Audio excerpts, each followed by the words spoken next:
Shalom Chavrim, I'm Stephen Ben-Nun. You're watching Israeli News Live here on World Harvest Television Network. Those of you that were here with us last week, we're getting into the Chaldeans. Who are the Chaldeans? And in fact, who is Babylon? Speaking of Mystery Babylon in modern times there. And last week we left off with just reading over the book of Habakkuk in chapter 1. Of course, those of you that remember, we were going into Jeremiah chapter 50. Didn't get into Jeremiah chapter 51 so much, but looking at Babylon, and of course the Chaldeans are mentioned there. We were setting the stage with over in the book of Daniel, chapter 3, first in chapter 2, a little bit out of sync there, but the purpose was to show you how that the Chaldeans are not actually the Babylonians. Even in future prophecy, we see that the Chaldeans are the military arm for Babylon. In the days of Nebuchadnezzar, his son as well, and also in the future with Mystery Babylon, we would find out that the Chaldeans are once again the military arm for Mystery Babylon. And when we get in here into Habakkuk, chapter 1 here, looking at the very first verse all the way down to verse 11, it got really interesting. And now we're going to take this week and we're going to break down those prophecies there. So I trust that you're going to enjoy this. I believe it'll be a blessing to you, blessing to me as well. Those of you that didn't get to see it on World Harvest Television Network, you'll be able to catch us on Israeli News Live on our YouTube channel. Also our website, IsraeliNewsLive.org. Check out our website. And if you want to support the work we do here, your help is greatly appreciated. You're the ones that help keep this broadcast on the air, and we thank you for that. So let's get right into the message again here as we go into the next part here, breaking down the book of Habakkuk, starting with chapter 1 here. Now, we're going to pick up with verse 3 here instead of verse 1 this time, but let me just share something with you.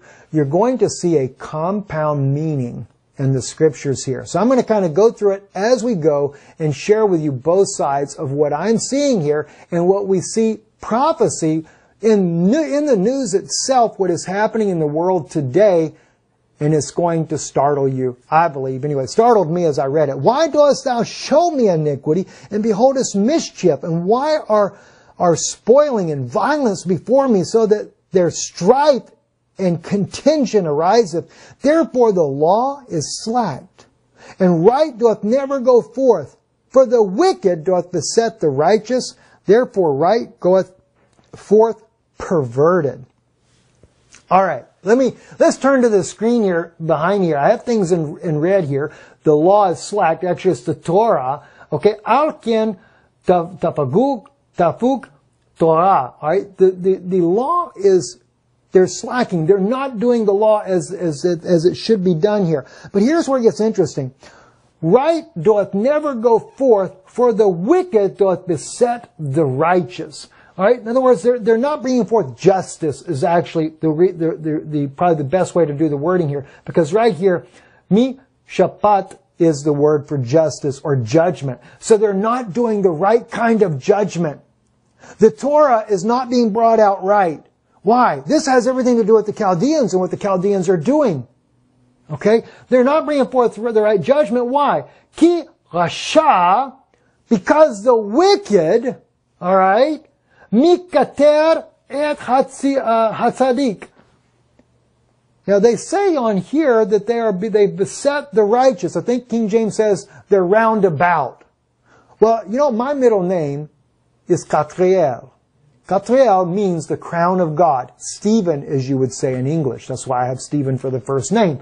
Well, this word right here, chet tav yod reish here is kater, which is the crown, but it's without the word God. And it can be beset. It can be besieged. You can use it that way. But it's also used for the word crown.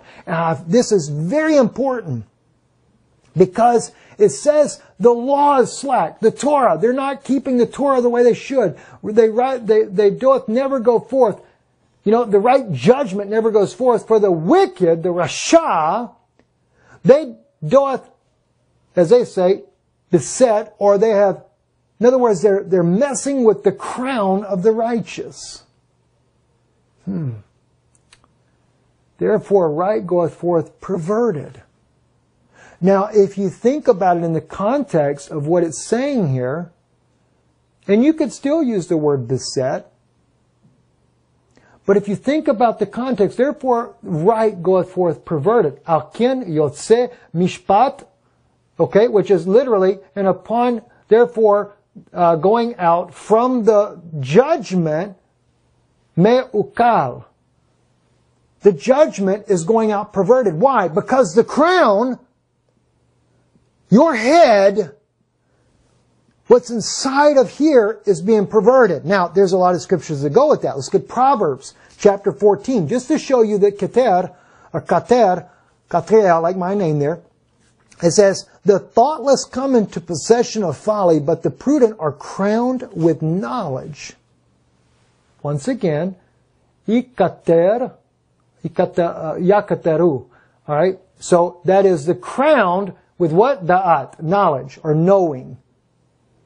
Alright? So in this case here then, if we go back and look at that once again, the crown, kirasha makiter. So the wicked doth crown, they're dealing with the crown of the righteous. What are they doing to the crown of the righteous? They're doing something that causes the judgment of the righteous to be perverted. Now the question is what? That's a good question. I may not necessarily know the answer, but there's some biblical insights here that might very well tell us what the answer is. Look at Lamentations chapter 5, for example. The joy of our heart is ceased. Our dance is turned into mourning. The crown is fallen from our head. Woe unto us, for we have sinned. For this our heart is faint. For these things our eyes are dim. Now, in Hebrew right here, it doesn't use the same word for crown as it does in the previous passages, kater. All right? In this case here, it's using a different word. But the point, because there's three different ways you can say the word for crown. All right? Katriel is the crown of God. Okay? Kater. Kater is one way. Then we have the other ways as well. Nafala is the word for falling, from our head. The Rashanu, that's our head. And of course, right here in the middle, Toret, this is another word for the word crown. But the point is the crown is fallen from their head, and as a result, their eyes are dim. And if you can't see, because see, how we say, in English we say, oh, I can see that. I get that. Right? Do you know in the Hebrew we use the same word? The same terminology is used in Hebrew. Okay? I see. Or I know. Ani yodea. I know. Ani yoreh. I see. And it's the same terminology, the same idiom that you might say in Hebrew is used in English as well. So, if their eyes are dim, they're not seeing spiritually. For this, our heart is faint. For these things, our eyes are dim. Alright? Now, let's look at what Jeremiah says. Now, I've brought this out before. Maybe not on World Harvest Television Network here, but I have brought this one out before as well. Very interesting. The children also of Noph and Taphanes feed upon the crown of thy head. Is it not this that doth cause it unto thee that thou hast forsaken the Lord thy God when he led thee by the way? And now what hast thou to do in the way of Egypt to drink the waters of Shihor? Or what hast thou to do in the way of Assyria to drink the waters of the river? Now this is also where the prophet Jeremiah says, you have forsaken me the fountain of living water, which is Yeshua, Jesus Christ. You have forsaken me the fountains of living water, and you have hewed yourselves out cisterns, broken cisterns that can hold no water. And why have they done that? Christ is the one. He is that rock that was smitten in the wilderness. He is the rock that when he was hanging on the cross, the Roman soldier stuck the spear in his side, and both water and blood come from his side, showing that he was the same rock in the wilderness.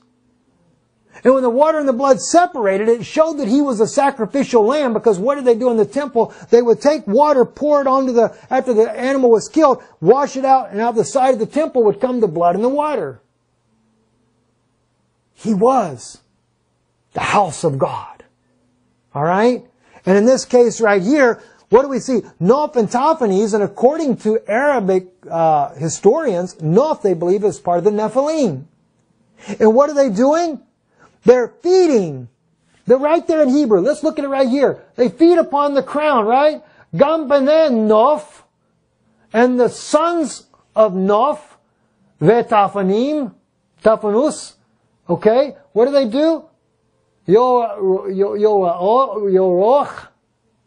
Kad, Kod. See? They feed on your brain, the crown of your head.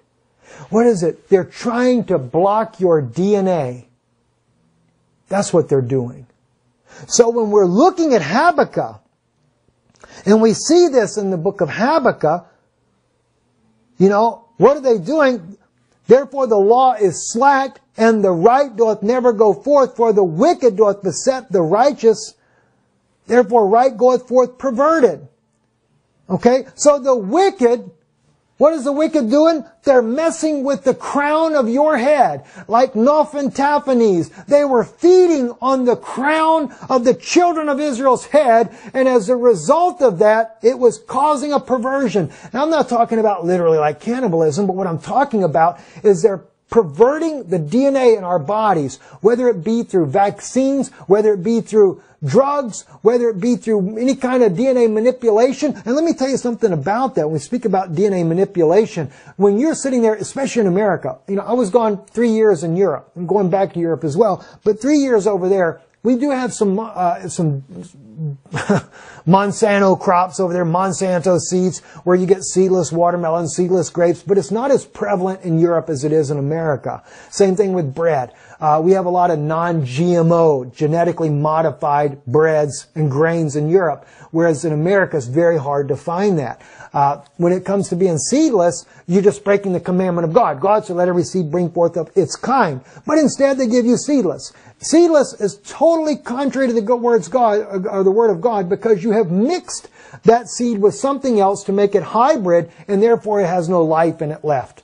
Alright? So what does all these things do? It alters your DNA. They're feeding on your head. Noph and Taphanes are feeding on your head. The same thing with Habakkuk, when he talks about the Chaldeans, the wicked, they're doing something with the crown of your head. They have beset your crown. They beset you. The righteous are beset, and it's causing you to pervert your own judgment. When your body, when the temple of God, which you are the temple of God, when your temple is not functioning properly, it's very hard to have the right connection with our Heavenly Father. Don't you think? Amazing. All right, let's move on. Habakkuk, chapter 1 here, verse 5. Look ye among the nations, and behold, and wonder marvelously. For behold, a work shall be wrought in your days, which you will not believe, though it be told you. For lo, I raise up the Chaldeans, that bitter and impetuous nation that march through the breadth of the earth, to possess dwelling places that are not theirs. They are terrible and dreadful. Their law, their majesty proceed from themselves. Now, friends, I'm going to tell you something. Again, it's a twofold meaning here. Yep. The Chaldeans, they march through the land. They're an impetuous nation, and they march through the breadth of the earth to possess dwelling places that are not theirs. Is that not right? Is that what we're seeing in modern times with our NATO forces? And unfortunately, our good men and women who are wonderful soldiers that are fighting what we believe for freedoms, we're finding more and more. Are we really fighting for freedom in the modern days? I mean, have we ever thought about how many nations that we are actually occupying? Think about it. We went to war with Japan. Well, yeah, Japan, they attacked us first. We still occupy Japan. We still have our military bases there. Korea, well, Korea got divided after World War II. It was a province of Japan, got divided between Russia and the United States. I think it was parallel line 38 was the dividing line. Then later in 1950, we have the Korean War. U.S. supports the South Koreans. The North Koreans, communist side, is supported by the Chinese and the Russians. And we fight each other, and the line doesn't move very much, but we go into war with them anyway and do it just the same. We occupy South Korea. It's not really our land, but we occupy it. What about Germany after World War II? What happened? The Russians got east, the U.S. got the west. Well, the Russians ended up leaving after the fall of communism, but has the U.S. ever left? No. You might say we're an ally, but you'd be surprised at the laws there. It's still under U.S. law. They might have their own leaders, but it's still under U.S. law. All right? You can look at Iraq. And see, World War II a little different, because we do realize we did liberate the countries. Poland's still heavily influenced by America. But then look at Iraq. We blame Iraq for 9/11 when it was actually Saudi men that were involved with 9/11. And there's enough out there that says it's conspiracy and it's not true anyway. Who knows? But, you know, and I can agree with a lot of things that are said about the conspiracies as well. I can understand their points. But my issue is here, Saudi Arabia being the most guilty party, but we never went to war with them. Instead, we went to war with Iraq. Mass destruction, weapons of mass destruction. Never had weapons of mass destruction. Now we've been financing this war with Syria, trying to topple Bashar al-Assad, according to the book of Isaiah, when God says that he is a stronghold for Ephraim. And I can take you in other scriptures as well. It tells us it's totally wrong what we're doing there. All right? But it's not to say we don't have good men and women in the military. I think it's just being misused by those that are in power. All right? That's my point there. Now, so we go on. So they're possessing dwelling places. They are terrible and dreadful. Their law and their majesty proceed from themselves, right? But here's what gets interesting.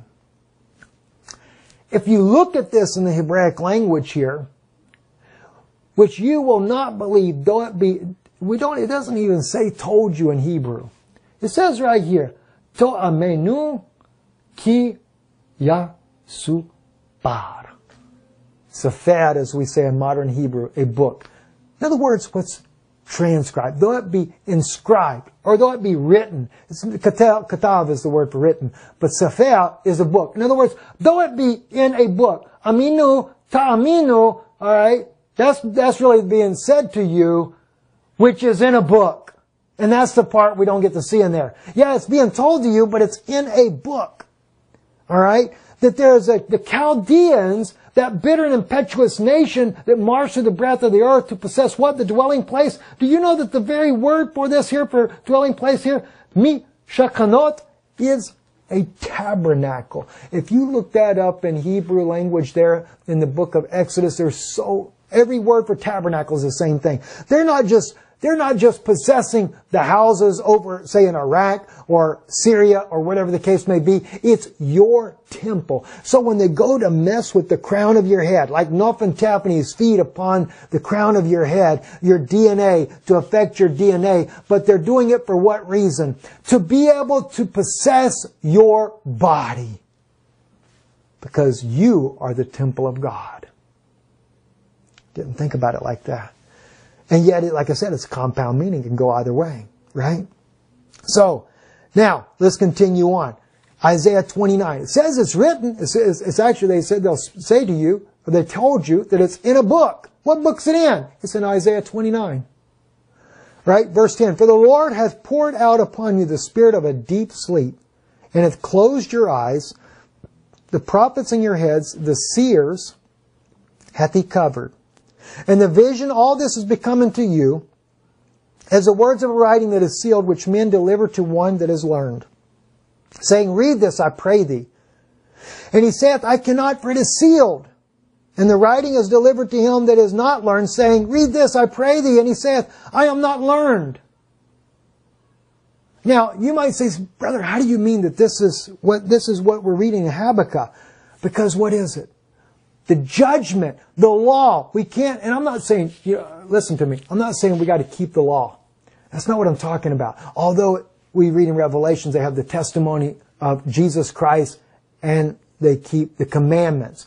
I do believe when we say keep the law, I'm not talking about 663 laws that we have as Jews, but I'm talking about the 10 Commandments. And that's something that I think that every Christian believes that they should keep. That thou shalt not kill, thou shalt not covet your neighbor's wife, etc. The simple things, those that can fit on the table of your heart, right? That's what we should keep, right? So, but it comes down though that Israel, they're blind. They can't see it. It's blocked from them. Why?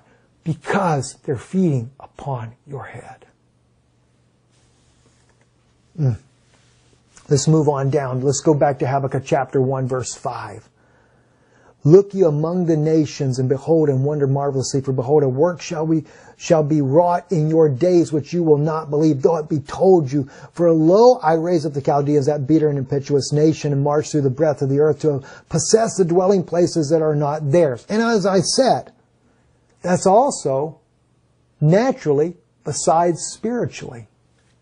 This is just U.S. military presence abroad. And as I said, we possess South Korea, Japan, we know Vietnam, we realize from the Second World War. It's not that we possess all these countries. I realize that. That's not the point there. I pulled this up because of the fact that we have such a huge military presence all over the world. Africa, Middle East. It's amazing how much military presence we have. Now, I don't think we're so much in Yemen right now because of all the problems going on down there in Yemen, but just everywhere in the world. You know, it's just something we can look at. So let's move on, though, for sake of time. Let's get into the book of Revelation chapter 17. And the reason I want to go here over into Revelation is because we have to look at the modern day Babylon and Chaldeans. Revelation 17, and upon her forehead was a name written, Mystery Babylon the Great, the mother of harlots and abominations of the earth. And I saw the woman drunken with the blood of the saints and with the blood of the martyrs of Jesus. And when I saw her, I wondered with great admiration. And the angel said unto me, Wherefore dost thou marvel? I will tell thee the mystery of the woman and of the beast that carrieth her, which hath the 7 heads and 10 horns. By the way, there's your Babylon and there's your Chaldeans. The Chaldeans are those that carry, that's the beast, the power, the military might. Like it was in Nebuchadnezzar's day. He used the Chaldeans to go and topple Jerusalem and bring back the inhabitants. It's still the same way today. In the battles, we go out there and we battle whatever Rome really wants us to battle. And when I say Rome, this is not to pick on the Catholic Church, the Catholic people. This is just telling you the way things go. Rome is the Vatican itself is so involved in the political arena of the world today. Every world leader goes to the Rome. Why?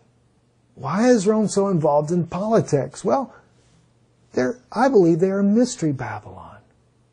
Now, then we deal with, of course, the Chaldeans, the military arm, but also a spiritual military as well that are doing what? Like it was in the day of Nebuchadnezzar. Bring the Jews to us. Maybe not just the Jews per se, but the true believers of Yeshua. Bring them in as captives. Alter the DNA so that they cannot bring forth correct judgment. Think about it. And then we find in Revelation 18:4, For all nations have drunken of the wine of the wrath of her fornication, and the kings of the earth have committed fornication with her, and the merchants of the earth are waxed rich through abundance of her delicacies. We find a lot of this in Jeremiah chapter 50. And I heard another voice from heaven saying, Come out of her, my people, that you be not partakers of her sins, and that you receive not of her plagues. Look at Isaiah chapter 48. I want you to see something here. O thou that wouldest hearken to that thou wouldest hearken to my commandment, then would thy peace be as a river, and thy righteousness as the waves of the sea. Thy seed also would be as the sand, and the offspring of thy body like grains thereof. His name would not be cut off, nor destroyed from before me. Go ye forth from Babylon, flee ye from the Chaldeans, with a voice of singing declare ye, tell this, utter it even unto the end of the earth. Say ye, the Lord hath redeemed his servant Jacob. Doesn't that sound like Revelation 18:4? Come out of her, my people. Remember, in the chapter before Revelation 17, Mystery Babylon has a beast, a military wing of her.